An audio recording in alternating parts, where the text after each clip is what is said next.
Another day, another basketball stories na naman ang pagkukwentuhan natin. At ngayon nga ay pag-uusapan natin ang balitang nagyayabang na nga po ngayon si Draymond Green at ang balitang tutulungan nga po ni Dwight Howard ang Los Angeles Lakers. Bagamat man nga po nakalista pa bilang questionable si Stephen Curry sa next game ng Golden State Warriors laban sa Houston Rockets, ay inaasahan pa rin na makakabalik at makakapaglaro na nga po siya dito.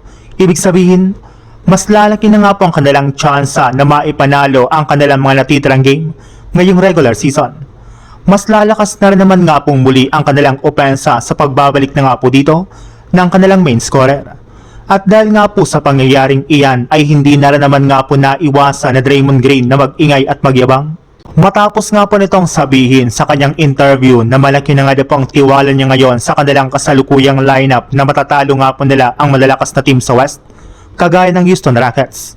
Natalo na rin naman nga po nila ito noon nang wala si Stephen Curry sa kanilang lineup.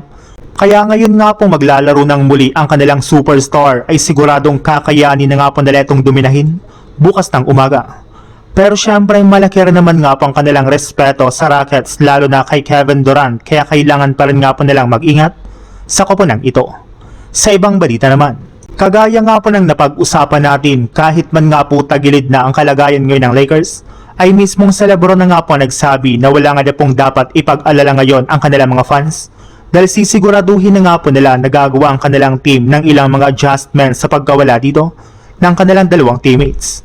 Aminado rin naman nga po ito na sobra nga po siyang nalungkot at nadismaya sa sunod-sunod na nangyari sa kanilang team, pero wala na rin naman nga po silang magagawa dito kundi mag-focus na lang sa mga susunod nilang laban. Ngunit ayon na rin naman nga po sa ilang mga analyst, hindi na nga po magiging maganda pa ang kalagayan ngayon ng Lakers, kaya kailangan na nga po talaga ng kanilang team ang tulong ngayon ng halos lahat ng kanilang mga players.